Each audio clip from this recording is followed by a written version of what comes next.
Hey man, it's me, Kevin Smith, the annoying voice of podcasting, and you're listening to the non-annoying Three Guys in a Flick. Ladies and gentlemen, please take your seats.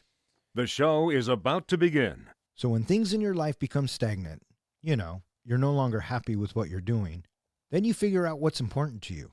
Then you create your own penis showing game.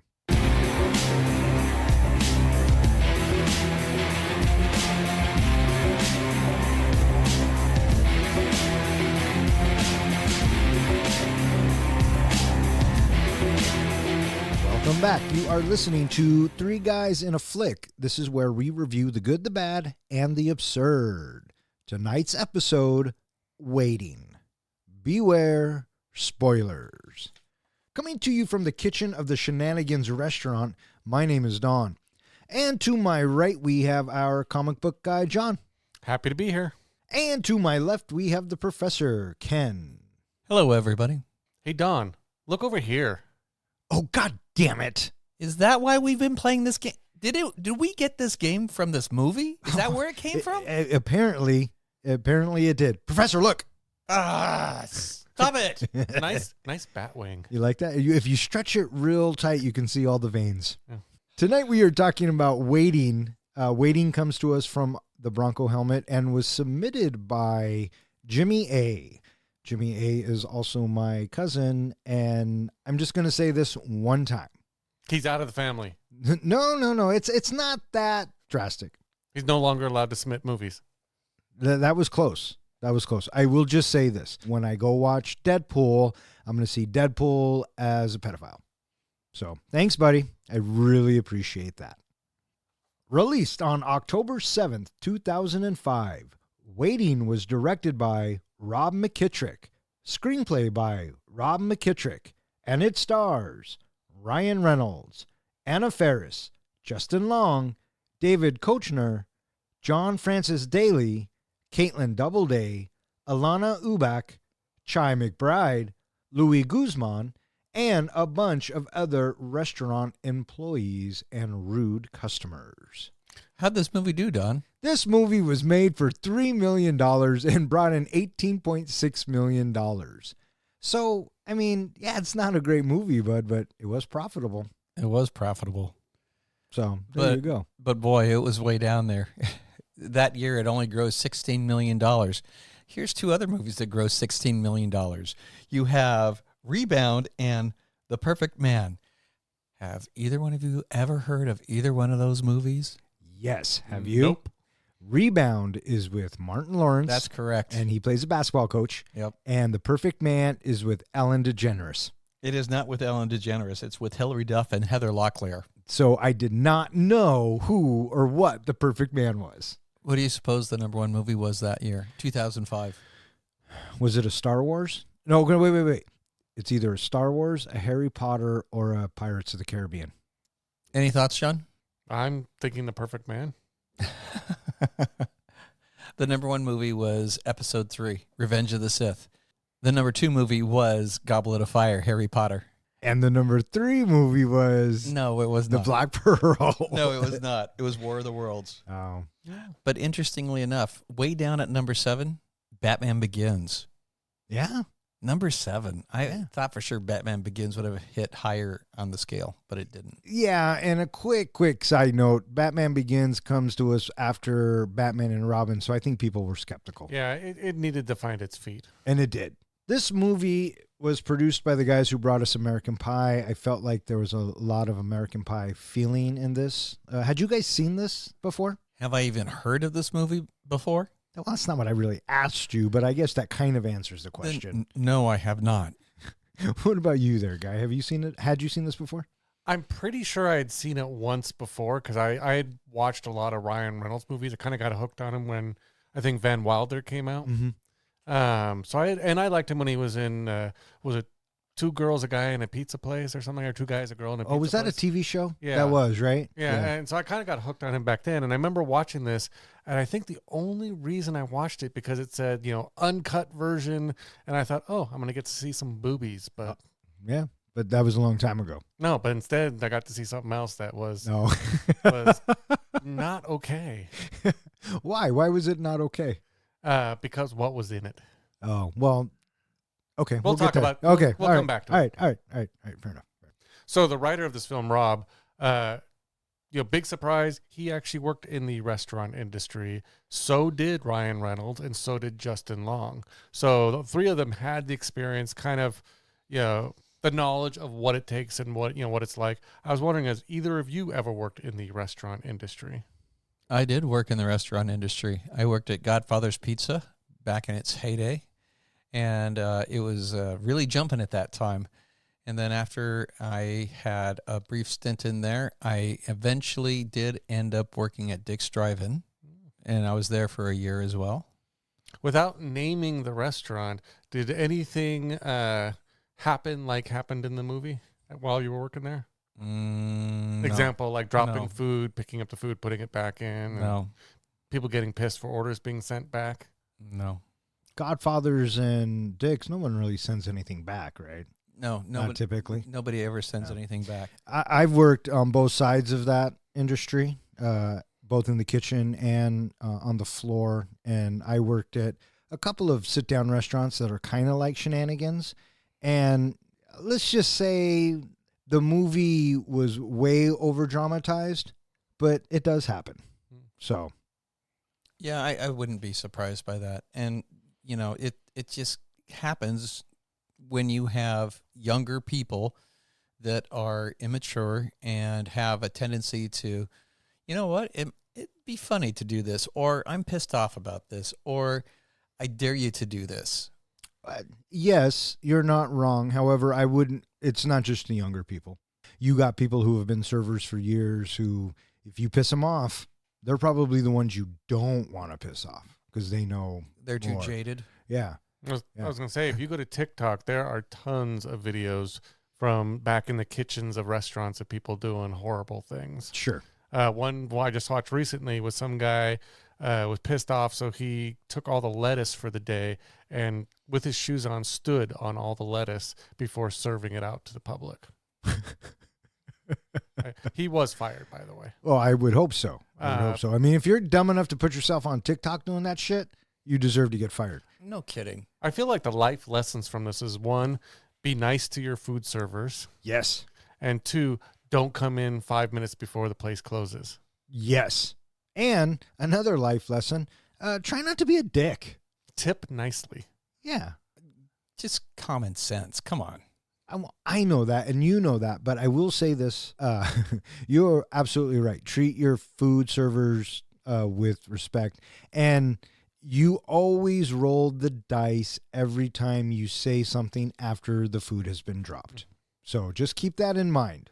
For me, I just know that the human body can take care of itself. And so, yes, the food has been on the floor, or yes, somebody stuck it underneath their armpit. Guess what? The human body is able to process it just fine. I base that on when I was very young. My older brother talked me into eating handfuls of mud. Ooh. Do you know how many billions of bacteria are in just 1 square foot of mud? And so at the end of the night, does anybody know why Kenny's feeling so sick? Nope. No idea. Do you know why we could survive that? Our immunity had been built up so strong because we grew up drinking from a garden hose. Oh, yeah. So it wasn't like, we had the finer things in life. We were stuck outside 20 hours a day, just living off the land and drinking out of garden hoses. It's funny that you say that because I'll still drink out of a motherfucking garden hose. Yeah. I don't give a fuck. It's got that nice taste, that kind of warm, coppery taste. That coppery taste. Yeah, it does. On a hot day, it's fantastic. Yeah. It's fantastic. I even let my kids drink from the water hose. What'd you think of the casting in this movie? I thought the casting was fine. When I look at this cast back in 2005, they're kind of like the B team, right? As far as the, I guess, teenage, young adult actors of the time.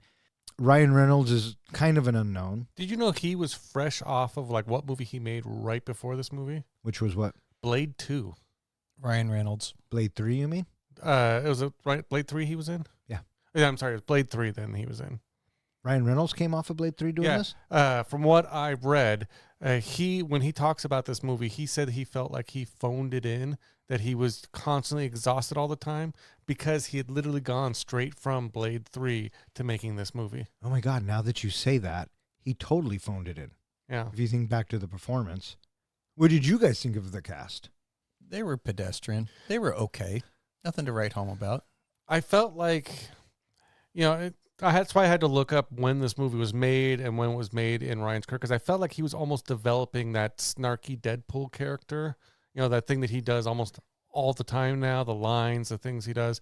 It felt like it might have been coming from this movie. I think if you go back and watch his very first role, it's there. Mm-hmm. I think that's just who he is. Yeah, because I kept picturing Monty in a Deadpool suit. Yeah, and Anna Faris was coming off of Scary Movie. Yes, she was. Her career was starting to take off as well. She went to high school here. Oh yeah, She went to that's Woodway. where she met Christopher Platt. Yeah, and she married him. Fun fact: she was raised in Edmonds, Washington. Yeah. Did you know? Which is like 5 minutes from where we record, people. She is a natural blonde.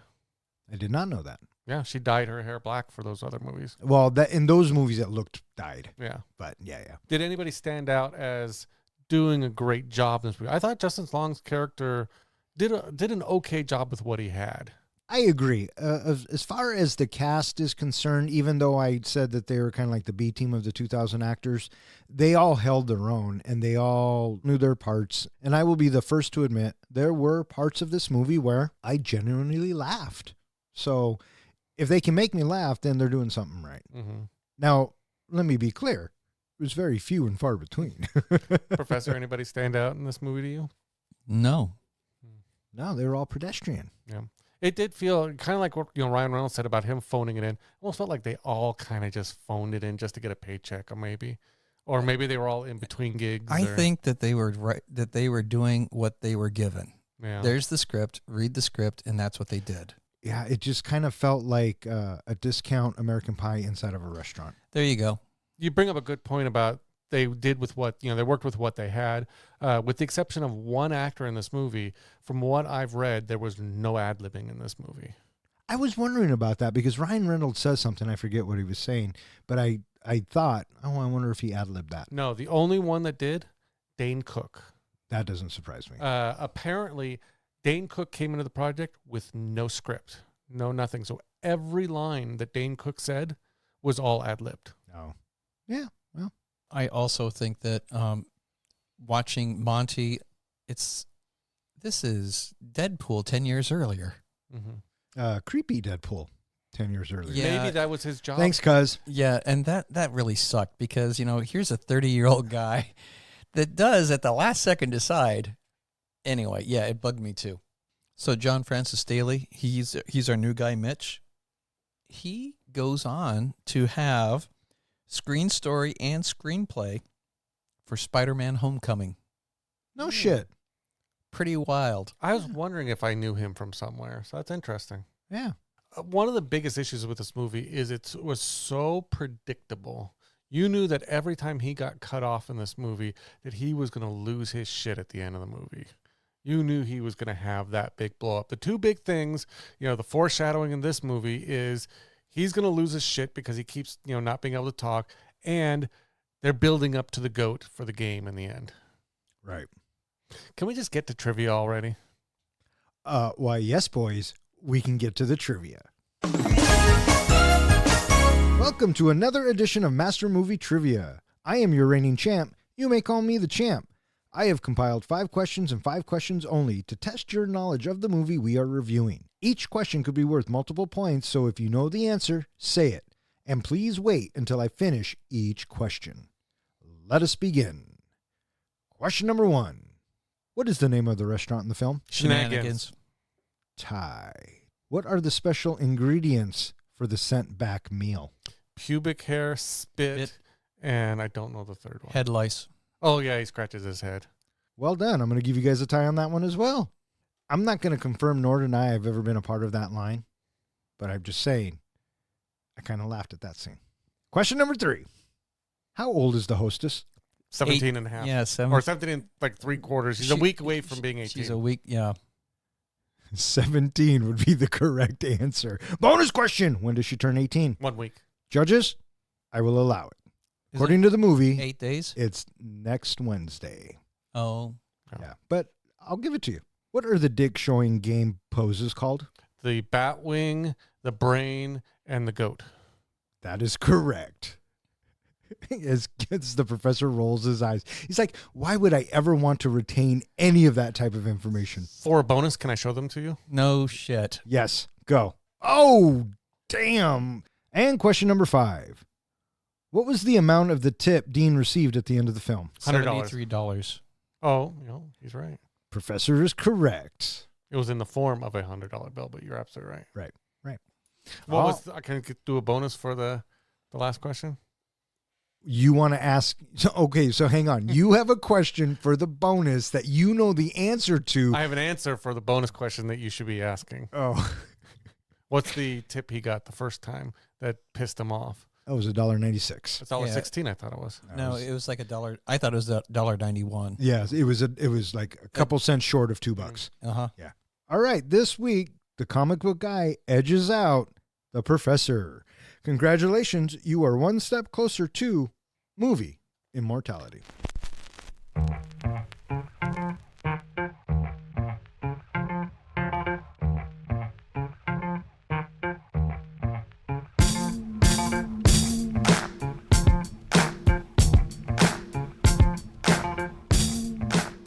The film takes place during a single day at Shenanigans, a franchise restaurant.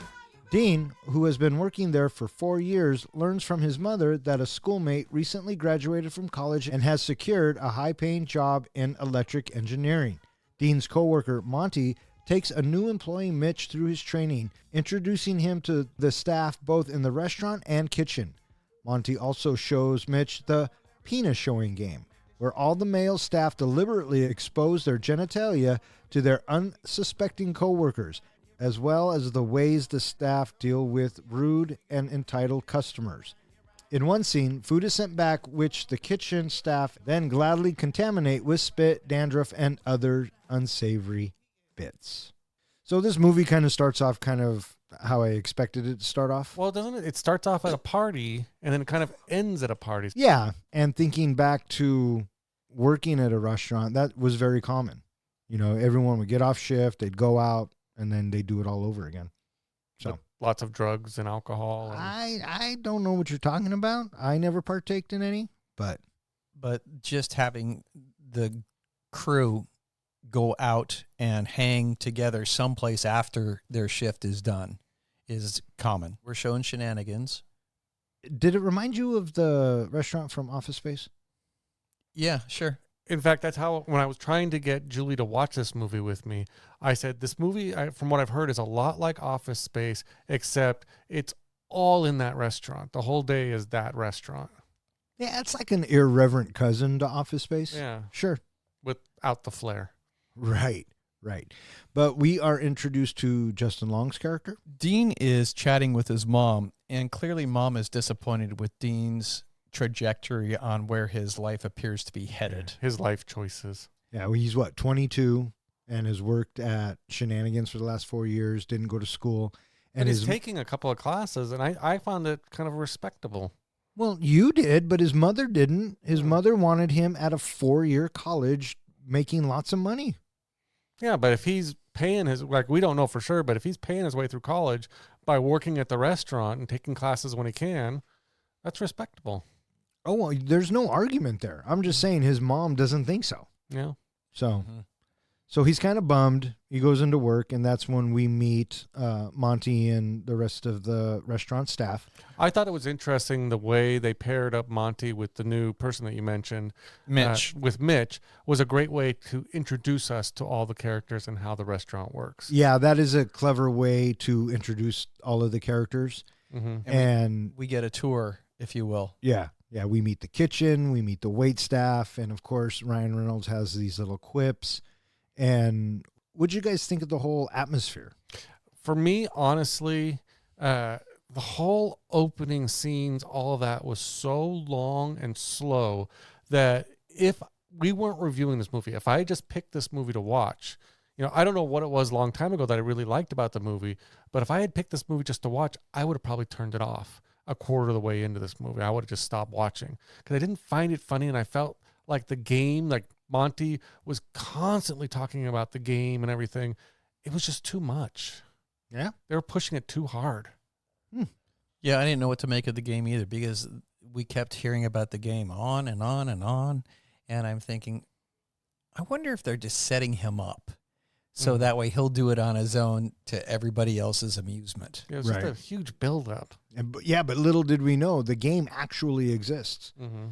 I thought when this movie started and some of the dialogue started happening, and then we started getting these homophobic slurs and just kind of the language that we were using, I thought it would be kind of fun for myself to have this game where I would just kind of make a hash mark every time when someone said something we would consider offensive today. 3 minutes and I was already at 7, so I just stopped.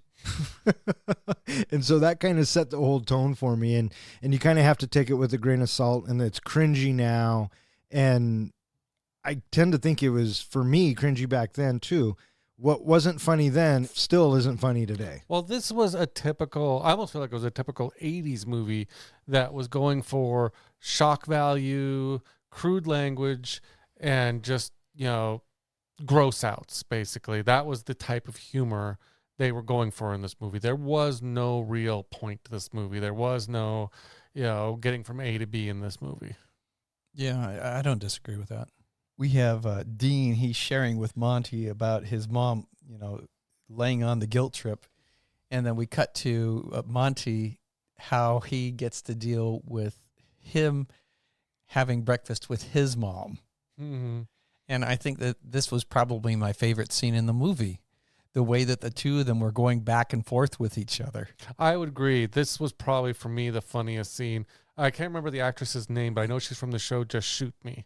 And I always liked her. Wendy Malick. I always liked her. And she seemed like a perfect foil for Ryan Reynolds to bounce off of. Oh, I agree with both of you. This was my favorite scene too. And it is because some of the dialogue, right? Monty says, "Come on, Mom. Of course I'm being safe. I pull out." And Monty's mom says, "Yes, well, your father pulled out too, but we've all seen the tragic end of that story." And then after that, and then Monty says, "You think I want to have kids? Absolutely not. That's why I stick to anal sex." And Monty's mom says, "If only I had been so lucky." It's such good writing. it is. And that was the bit that made me laugh. And Yeah. So if we had just ended there, it could have been cinematic gold. Let's not get ahead of No, it would not ourselves, have but yeah. But I thought this was the strongest scene of the movie. Mm-hmm.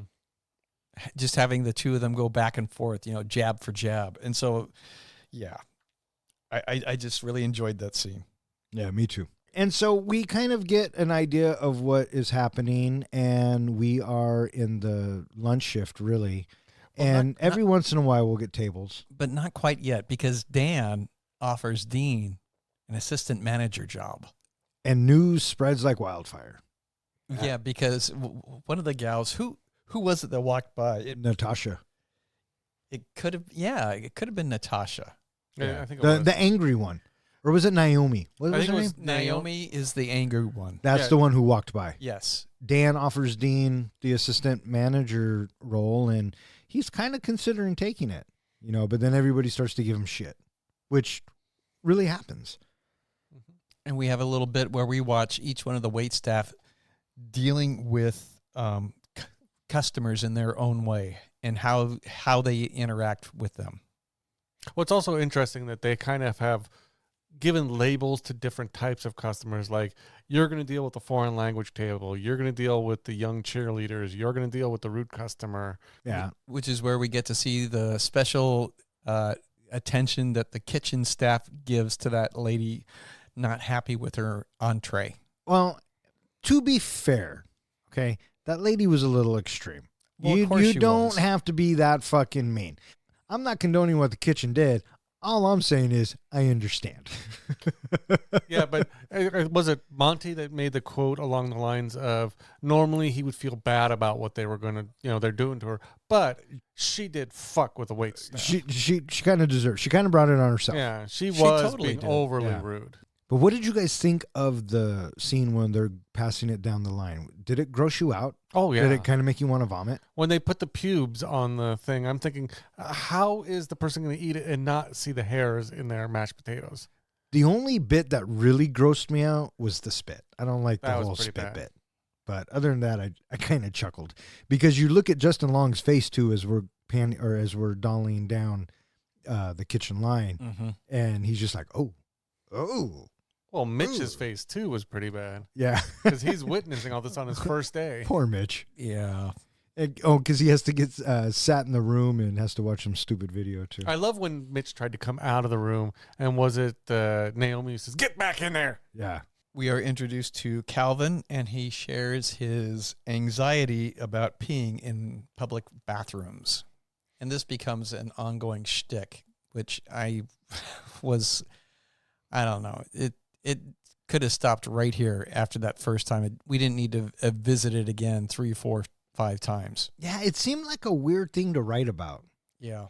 but maybe it happens. I don't know. Are either of you familiar with the actor who plays Calvin? No, who is he? I don't remember his name, but he is actually, I think, most famous for being in the show Supernatural. He played God. Oh, did he? Yeah. So after Calvin is explaining this, then we get a greater sense, or shall we say, a greater purpose that we see in the kitchen guy, Bishop. Because after he listens to this, then he comes back with, psychosomatic auditory hallucinations. It's like, oh, wow, that was a bunch of polysyllabic jargon there that he just threw at us. He's a rather sophisticated fellow there. Oh, yeah. He was the guy that everybody goes to advice. He was the cool dishwasher.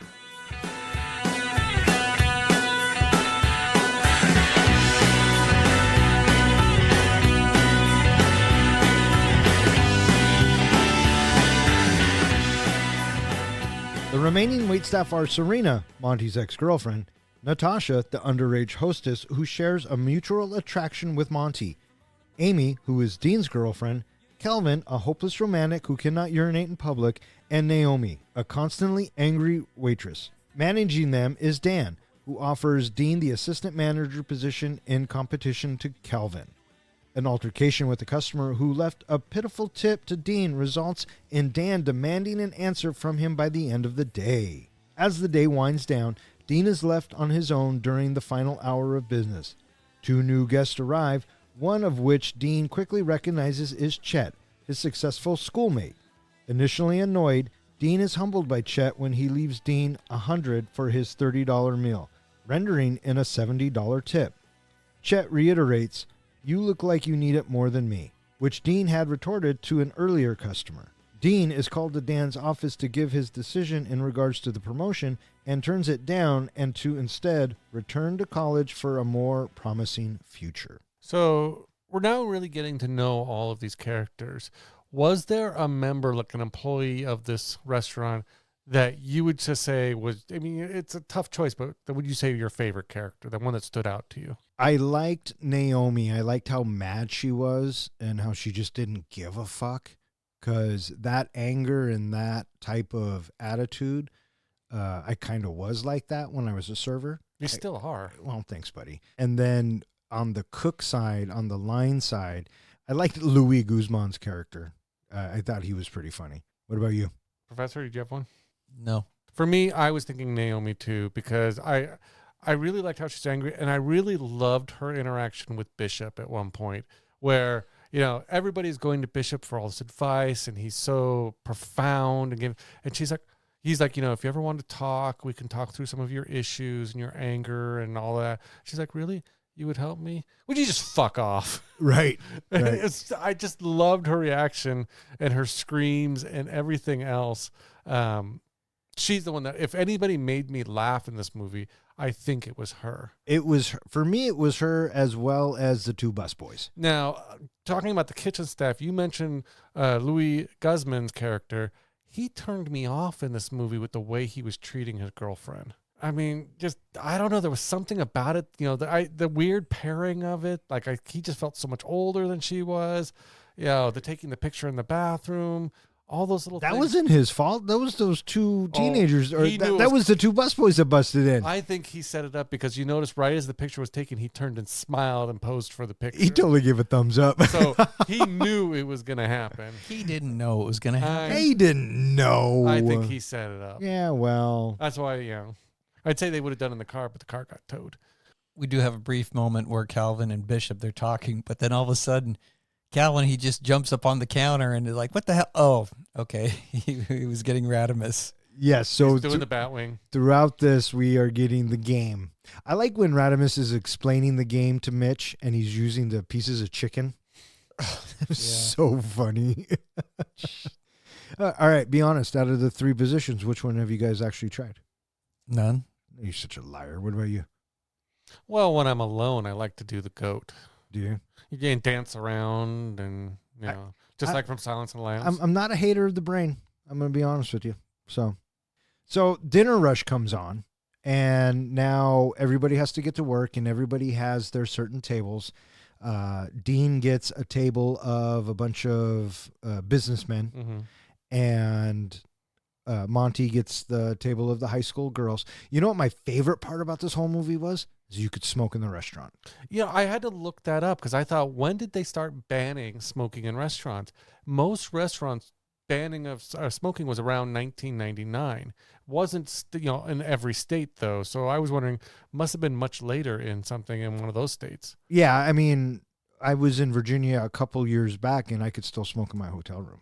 So, Wow.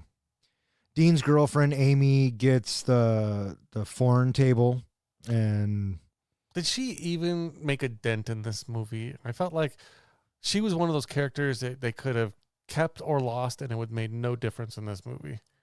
I agree. However, I also think that having her in it balances the cast out symmetrically, if that makes any kind of sense. If you have to have certain archetypes, and she wasn't Serena, which is Ryan Reynolds' foil, Anna Faris, and she wasn't as angry and pissed off as Naomi. She appeared to be more of like a, I don't want to say goody two shoe, but more with her head on her shoulders, if that makes sense. Originally, they were looking at someone like Paris Hilton to play that part. Oh my God, why? So we have the bit where Dean, he's pissed off at the rednecks for giving him the $2 tip, Right. which forces Dan to say, you better decide by the end of the day. There's also a fun little moment where after Dean gets into trouble because the redneck is wanting all those different demands, that we have Dan, and this is where it got creepy because Dan, he is up there trying to supposedly comfort Natasha. And from there, you get REO Speedwagon, Can't Fight This Feeling. Then I can't fight this feeling anymore. It's just like, ugh. Yeah, and I don't know if you guys noticed this or not, but it also got kind of creepy. Did you see what Naomi was doing to the pole thing? to the brass. Yes. Yeah, while she was talking to Dan? Was she stroking it? Clearly she's leading him on, but still you're like, ugh. Well, that's how you get the job of working the hostess at the front. Oh, is that how it Yeah, goes? you got to be flirty. You got to be nice. Yeah, but this redneck, he wants all kinds of free shit. So what'd you think of that whole character with the redneck and telling? We never, it's so funny. I mentioned this to Julie. He's constantly like, he orders for his wife. He's saying all these things. He's there for his anniversary. We never really get to see the wife until she's walking out the door. Yeah. I also really appreciated the advice that Calvin gets from Serena and Amy about how you need to carry yourself, that you can't be this wishy-washy pushover person. They hate, women hate insecurity and they love self-confidence. So Right. Basically exactly how I was in college. Lacking self-confidence? I was just always one of those people who was willing to go the extra mile to help out a girl, whatever she needed, and try to be there as her friend and all that. And never understood why, I didn't date a lot in college. Did you? I was just going to say, did you ever get out of the friend zone? It was funny when I was talking to Julie about it, because she was watching the movie with me. I turned to her, I said, is that true? Do girls really hate guys who don't really stand up or aren't, kind of have that little asshole edge. She goes, oh, fuck yeah. Yeah, and then you notice the advice that Monty gives him is completely opposite of what the girls are saying. Mm-hmm. But when Monty says it kind of sounds like a dick, but that's his character. So if you're Kelvin, you got to find a balance. But How about that? But what's funny is the advice he gives then leads into the showdown between him and Serena. And Serena, what'd you think of that showdown? I like this bit too because there's not a lot of memorable bits in this film. I thought this was one of them because they're going back and forth, and Monty and Serena kind of give a couple of good jabs. I like the one where Monty says, whatever advice you get from her, just take it with a grain of salt. And then she comes back and says, whatever advice you get from him, make sure you take it with a shot of penicillin. I thought that was hilarious. And so Monty has to bring in their former sex life into the argument, and this is where she wins. Well, it's funny how it starts because each time they kind of one up each other, you're like, oh damn. And like when he says, well, I was inside you, or something like, you weren't complaining when I was inside you, and then she's like, oh, I didn't even feel it, and blah blah blah, and back and forth. And you're right. At the end, when she basically tears him apart, and I loved his little response as she walked away. Which was? I love that woman. Yeah, that's right. Off the top of my head, there's really only 3 sequences in this film that I really liked. It was the mom, this one, and then just the whole game. I thought the game was funny. You guys look at me like I'm fucking weird, but I laughed at the game. For me, it was the mom, it was this sequence, and even though it was predictable, it was Mitch's blow up at the end, when he just calls them all out for their stereotypical characters of, this is you, this is you, this is you. You're all just a bunch of characters. Yeah. One of the things that really irked me about this movie was I felt like we set up a bunch of stories and a bunch of possibilities that we never resolved by the end of the movie. And I'm somebody, in past shows, this, I like a little bit of resolution, or if there's going to be a sequel, resolve it in the sequel or something. I thought at this point we were setting up for Monty getting back with this ex-girlfriend. I thought they were going to he wasn't going to sleep with the underage girl at the end because he was going to realize this is who he should be with. And I think in most movies like this, you're right. That's probably what would happen. But I think they were trying to flip it a little bit. And to your point about wanting to know or wanting closure to certain storylines, I agree with you as long as I care about the characters. And unfortunately in this, I couldn't care less about any of these characters. So for me, it didn't really bother me that much. Mm-hmm. We do have, during the dinner rush, we do see that Dean is impressing his table of guests. And at first, they're thinking that he's a slacker or he's too cocky, but it turns out he has all of the orders memorized up to the one character that we're listening to, and he continues to impress this table during the arc of the dinner rush. I thought it was interesting in an interview with Justin Long talking about his restaurant experience. He was a waiter and he was fired from it because he was just the opposite. Even writing it down, he could never remember anybody's order. He was always dropping food. He was always causing problems. So he was ended up fired. I thought, and this is funny as it made him the guy who could memorize all the food and really just was the perfect waiter. Yeah, I liked it because he comes up and the dude starts ordering, and the dude's kind of a dick, right? What, you're not going to write any of this down? Yeah. And Justin Long shuts it down. And then as the meal progresses, he impresses him. When I watched this scene, this exact thing happened to me. I was a waiter at a restaurant and I helped this group of guys, and I must have impressed him or something, and he gave me his card for a job or to talk to him. I called him and it was some sort of engineering job or something, and I had to take these tests like a preliminary to get the interview, and I failed them miserably. So I just went back to my waiting job. I was thinking, what a kick to the crotch that it was a job offer for a steakhouse. So here's Dean thinking that I got a shot at something bigger, brighter, better, but it turns out, nope, it's just more of the same. And he's incensed by that. And he's frustrated, and he even, wants nothing to do with Monty and his antics of Monty trying to cheer him up, and he just blows him off. Right after that, we get this little happy birthday song to the little kid that was so unhappy. Did they scare him, or Yes. was he just traumatized? Or He was scared by the whole thing. oh, that was so funny. So Dean decides he's going to go and get some advice from Bishop. And then this is where we get Bishop telling him that he needs to come up with his own penis game. Right. Again, wise words from the almighty Bishop. Well, I think it's so funny is that anybody watching could get what Bishop was saying. Uh-huh. He was looking like he was taking it literally. I need to invent my own penis game. It wasn't until the end of the movie. It's a metaphor. Yeah, when Bishop's looking, going, yeah, it's exactly what I meant. Yeah, and I like those looks that Bishop gives. Even at the end, it's like he doesn't have to say anything.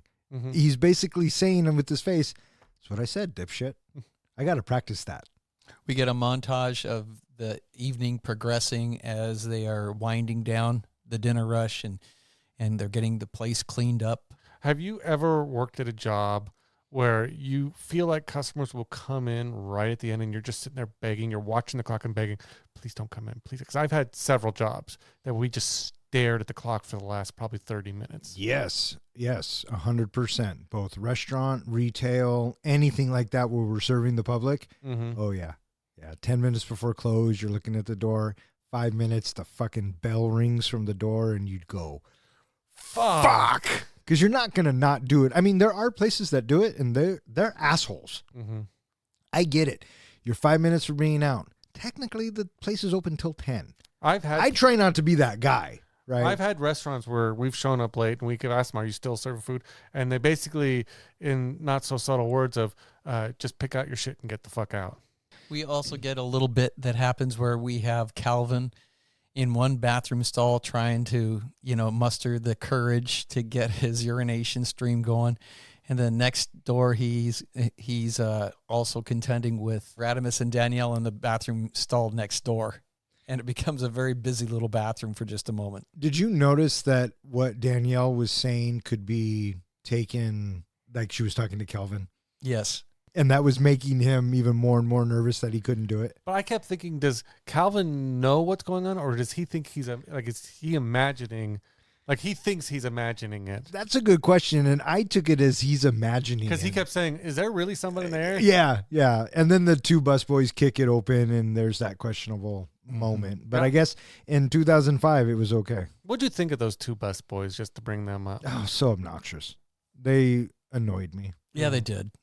Yeah, and them and their whippets and Which, when Naomi's making the sundae and at first the whipped cream isn't coming out, I thought to myself, the guys are in the fucking walk-in doing the whippets, and sure as shit, there they were. So this takes us to the next scene, which I will say that I wasn't necessarily expecting, where we have Monty complaining, "Why don't you girls get behind the penis game?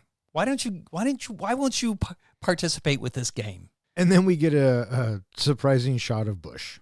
well, I would call it the Angry Beaver. Is that what you would call it? Yeah. Now, do you guys know the story behind the Angry Beaver? Because John does. Well, yeah, he does, and I've been waiting all night for this story. I So actually please, researched it. I did some research. of course you did. Now, the director actually approached all of the women, all of the cast members, to see if one of them would be willing to show their pubic area. And all of them said, oh, hell no. In fact, Anna Faris said, I just did it in Scary Movie. I'm not doing it again. He even said, we're going to put something over it. There's going to be like a little fur thing that we put over it.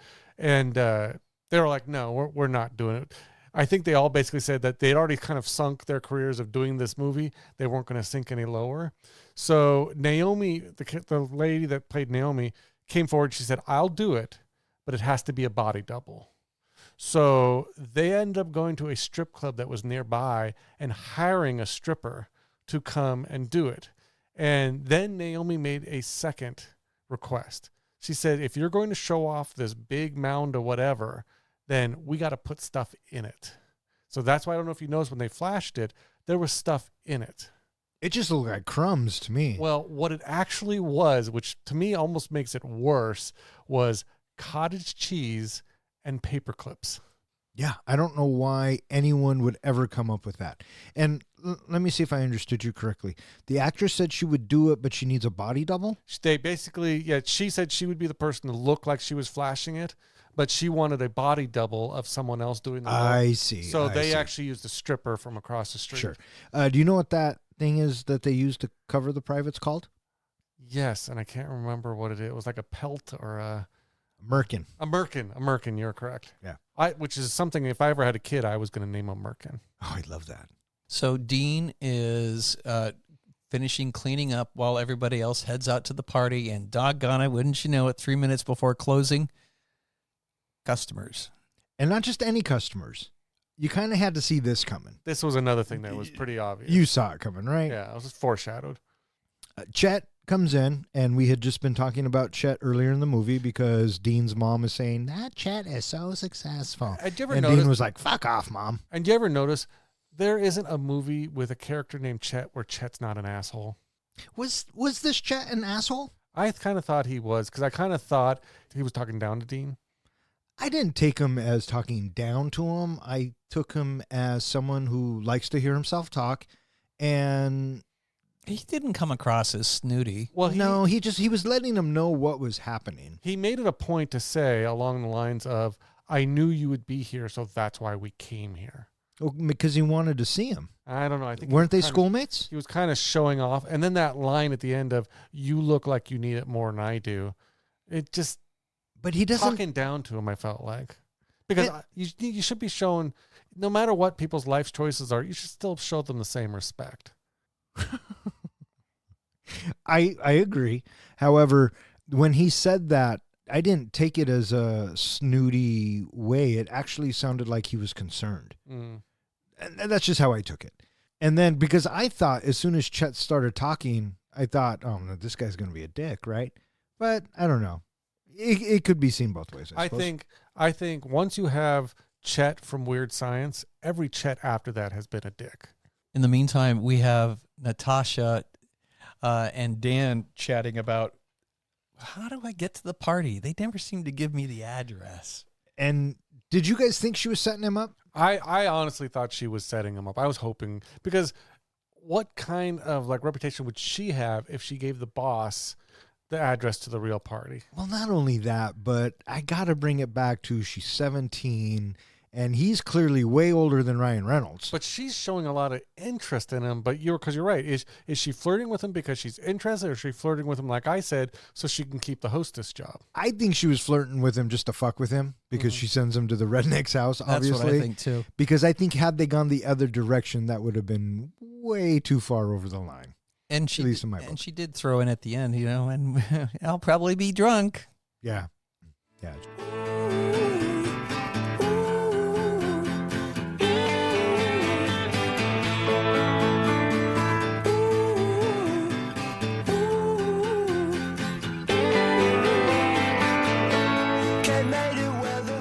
As the shift ends, the staff head to a party at Monty and Dean's house, where Monty refrains from having sex with Natasha as she is not of legal age yet, but promises they will the following week after her birthday.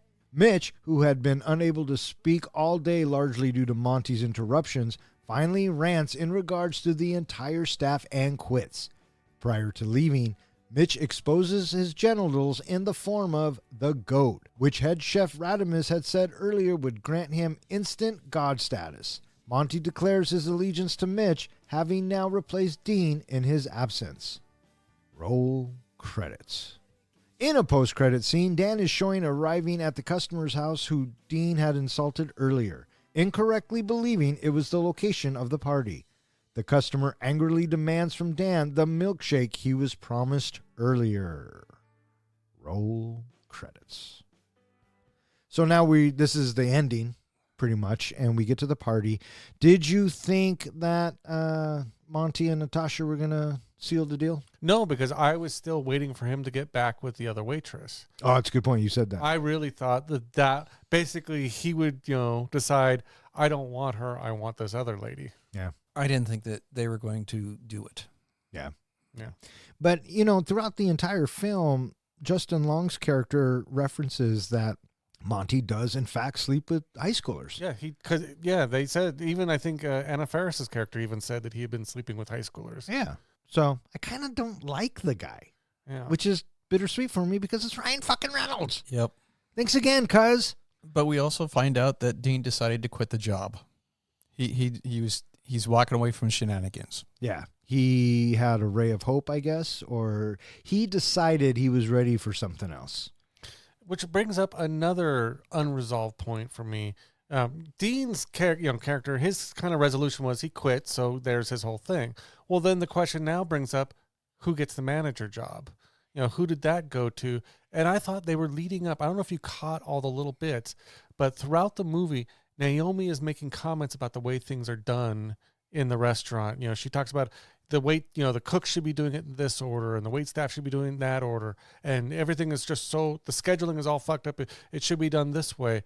It seemed to me like she was the next in line, or she should be the next in line for the manager position. I thought the same thing. I thought that's where the story was going to take us. Remember when Dan's trying to put together the orders and she says, "Get the fuck out of the way," and she does it.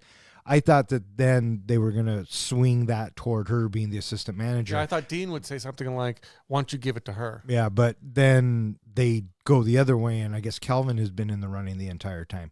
So at this point, after Dean quits, I mean, I never cared for the restaurant to begin with, so I, never thought about it. Mm-hmm. But I see what you're saying about them not closing that story point. There was a scene at the party where Bishop comes up to Calvin and says, "I have a solution for your pee problem." And they do the whole dream sequence of everybody in the room cheering him on. What do you think of that whole thing? It's ridiculous. Yeah. Same. Did you know that Guzman played a joke on the director at this point? No, what do you do? Apparently they had it planned, and only him and one other person knew it, was they had what they called a big diva fight during that scene, where he got into a big argument with another cast member so bad that he stormed off set and they thought he would never be coming back, but it was all faked. And it freaked out the director. Why do you do that? It was just an April Fool's Day kind of joke. Wow, what a dick. Just because I'm sure you'd love to know this, there is a sequel to this movie where we basically find out Calvin did not get the manager position. He actually went to work for a rival restaurant. Is it about a different restaurant? No, it's about shenanigans, but in a different state. Oh.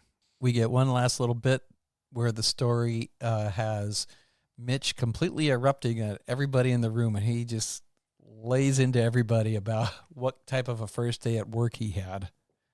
I loved, again, this was probably my third favorite scene of the movie.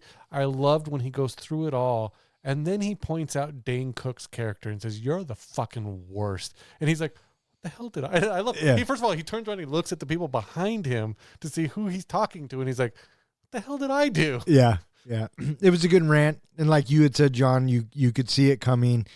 And he gives him the goat. He runs outside, and Monty's like, "Oh, I worship you now. You're the man." And all I kept thinking was, how is this place even in business? How is any of this condoned? But restaurants, man. Restaurants. Yeah, whatever.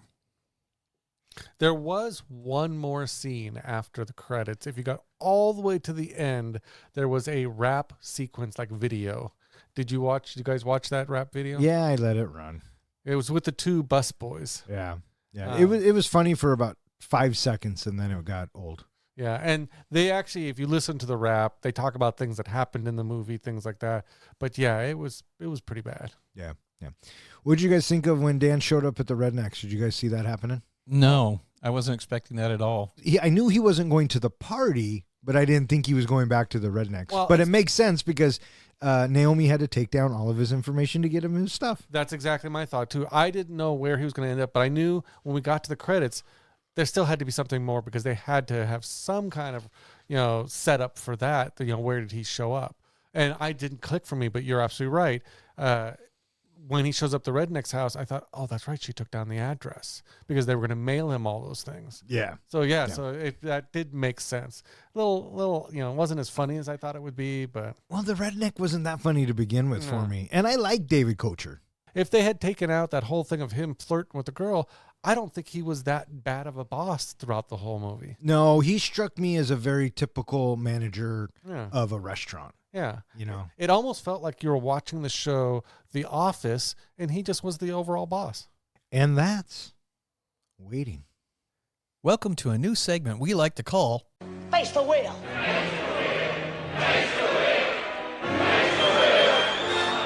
The Premise is Simple. I will spin the wheel, and whatever category comes up, John and Don will apply it to the movie that we are reviewing. Once we have presented their idea, it's up to you, the listeners. Let us know via social media or our website which idea you like best. And here are the categories: mashup, plot, rename, genre, reboot, fuck it. I liked it better when it was called spin again, pick any, add any character from any movie. And here we go.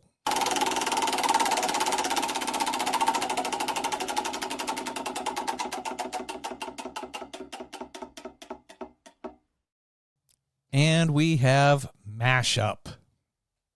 I can't think of a specific movie because they've done it in several movies, but I think I would turn this movie into like almost like a Spinal Tap documentary. So I'm going to combine it with like Spinal Tap, where they're following around basically different staff, maybe the boss throughout a day in the life at this restaurant, or following around Dean as he's getting ready to quit his job, a day in his life at a restaurant. Just the whole documentary of it, of him moving on and kind of doing a comedy, something like that. So you're going with Spinal Tap meets this movie. Kind of turning it into almost like The Office.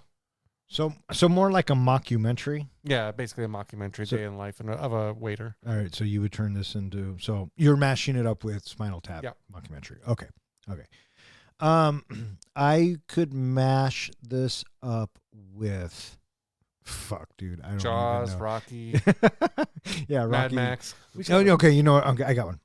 I'm gonna mash this up with Office Space, and instead of the no-name customers, it's the guys from Initech are the customers at Shenanigans, where all of these people work, and it's more of a back and forth comedy type thing.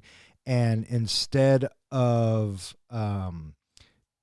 Peter falling in love with Jennifer Aniston, we're going to update it, and he's going to be in love with Ryan Reynolds' character, and Ryan Reynolds' character is going to love him back, and we're going to turn it into a rom-com. Still waiting for Office Space. Nice. And there you have it, listeners. Let us know via social media or our website who you thought had the better use of the category. And that concludes this week's Face the wheel.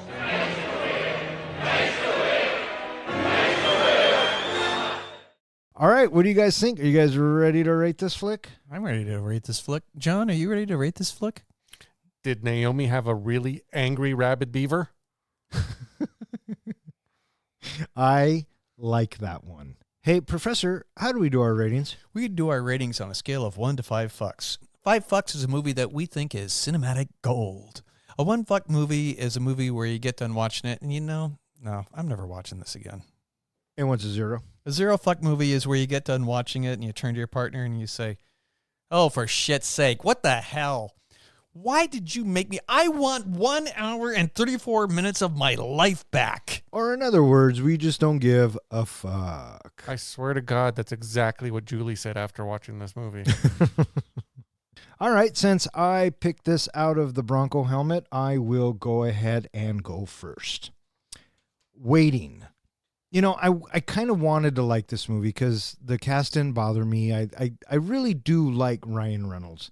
The movie just didn't sit right with me today. And maybe in 2005 it was funny, and that says a lot about the time when it came out. And I think that for me, I didn't find a lot of this funny anymore. I like to think that every movie has a redeeming quality, and fortunately for this one, it does. Does Ryan Reynolds come across as a pervert? A little bit. However, at the end, when he decides not to do it, I think that was the writer and director, and I think that was the writer's way of saying that he's not really a bad guy. He just needs to grow up. Does that forgive what he did earlier? No, but we don't really know what he did, so you can't really hold that against him. The rest of the supporting cast was good. I liked Justin Long's character. He kind of plays the same character as well as, Ryan Reynolds. But overall, I think that this movie does not hold up. It's not very funny. There were 3 instances that I laughed. The mom scene, the freak out scene, and then just the whole game. I thought that was pretty funny. But I probably won't ever watch this again. I'm sure that, some people like this, and, if you do, so be it. But for me, I'm giving Waiting 1 fuck. Would you like me to go next? Sure. Would you like to go next? Absolutely. But before I do, Don, would you like to guess what my rating will be? I think that you are going to give Waiting 1.75 fucks. 1.75. Is that your final answer? Yes, it is. Okay. Waiting is basically a long build-up of one joke to the punchline at the end. It's surrounded by multiple side stories that never resolve and lead to more questions than it ever answers. For me, this movie had a very slow beginning. 25 years ago, when I was into crude humor and gross-outs, I probably would have been fine with it, but honestly, if we hadn't been reviewing this, I probably would have turned it off and just found something else to watch. Ryan Reynolds is always funny in my opinion, but probably since Van Wilder, he's played a very similar, sarcastic, snarky character in most of his movies. Even going as far as to be using the same types of jokes and comments and lines like the go, go, go thing. It just constantly, he uses the same things over and over again. At times, it felt like we were getting a visual image of Wade Wilson's high school job before becoming an assassin for hire. And it definitely felt many times in this movie like he was just phoning it in. Justin Long, he's always fun to watch, but even his character got annoying early on and was in a very predictable storyline. There was no question throughout this entire movie that he was not going to take the job and that he was eventually going to go back to college. Maybe I've just outgrown this type of movie. It's probably perfect for those who just want a throwback type movie that didn't need to have a point, where there's nothing resolved and you can just sit back and enjoy the penis jokes. If you are looking for something that allows you to turn your brain off for a night, this is it. If you're looking for better Ryan Reynolds or Justin Long movies, move along quickly. For those reasons, I'm giving Waiting cinematic go. No, I'm just kidding. I'm giving Waiting 1.25 fucks. Motherfucker. 2 weeks in a row. 2 weeks in a row, I get it wrong. Sorry, man. That's all right. It's the way the cookie crumbles, right? Well, you're in a slump, maybe. Maybe. When did my slump start there, comic book guy? I don't know. I don't really pay attention to the show. It was last week when he got back. We did a show last week? I think. Did we have a show last week? Pretty sure we did. All right. Hey, speaking of shows. Hey, Professor, why don't you go next? I think I will. So the movie Waiting is something I had never heard of before. It came up for our podcast, and I had no idea who was in it, and I had a reasonable expectation that it'll probably be okay. Once I found out Ryan Reynolds was in it, I should be okay with this. But I got to say that it was pretty depressing. Not depressing. It was pretty disappointing because the story is non-existent. There is nothing that has us following along with anybody. It's just all of these little moments that take place in the movie, and as as having all of these different characters introduced to us, nobody really seems to evolve or reach a different area in their own private story arc. I was indifferent in having anything vested in any of the characters. I really couldn't care less about any of them. There was no redeeming qualities that made me, hope or root for anything to evolve in the story, because I felt like that, nothing was really happening. And I was really kind of disappointed by that whole experience. And I realized that, okay, you know what? Some of the movies that we review are good. Some of them are bad, and some of them are absurd. And I'd like to say that I think that this movie was pretty darn absurd because of its lack of having anything, evolve and transpire. I guess, we got to see Dean a little bit, having him, he decided he's going to move beyond shenanigans. All right, but I really just didn't care that much about him. And the movie in general just didn't have any endearing moments or parts to it. The only scene that I really cared about was the bit that we talked about already, which was between Monty and his mother. There was some fun writing in between those quips, but that was just a couple of minutes out of a 90-minute movie. And so, I feel kind of bad, but I gotta go with, I'm giving this 0.5 fucks. So 2 weeks in a row, a 0.5 fuck movie. 0.5 fucks from the professor, 1.25 fucks from the comic book guy, and 1 fuck from myself. That gives Waiting an average of 1 fuck, which now ties it in the 39th spot with Nothing But Trouble. It is slightly better than the Texas Chainsaw Massacre 2013 remake, Friday the 13th, the original, and A Nightmare on Elm Street, the 2010 remake. It is slightly worse than 8 Heads in a Duffel Bag, The Natural, and Cocaine Bear. All right, that is going to wrap it up for this episode of Three Guys and a Flick. If you would like to know which movie we're going to be reviewing next, please check out the website. Speaking of which, hey John, where can they find us? Well, they can actually find us at our website, threeguysandaflick.com, which is amazingly back online since it's been having some issues for a while. Woohoo! So everything is almost completely updated on the site. And you can now visit again. You can use the form to go ahead and submit movies you would like us to review next. You can also find us at all of social media and anywhere that hosts podcasts. And in fact, you're listening to us on a podcast hosting website right now or application. Go ahead and give us a comment, suggest a movie, give us a 5 rating. We'd really appreciate it. And make sure to click that subscribe button. All right. I just want to thank my cousin Jim for throwing this into the Bronco helmet. Really? You're going to thank him? I am going to thank him because he participated. Thanks a lot, Jim. Yeah. Yeah, See? can't wait to see what you submit next. He probably won't submit anything. He'd be like, fuck you guys. You don't like my movie? I'm never listening to you again. I also want to thank anyone else who listens and who has suggested a movie. If you keep listening, we'll keep recording. Speaking of that, can I call out one person who submitted a comment this week? We had a comment come in from Colby J. He posted regarding our podcast, Hunt for the Wilder People. I listened to your podcast on it back when the episode came out, but I never got around to seeing it. I will say this was one of the best date night movies I've found in a while. So to me, that says he got inspired to watch the movie thanks to our podcast. Well, there you go. Thank you very much, Colby J. For Three Guys in a Flick, I'm Don. I'm John. And I'm Ken. Thanks for listening.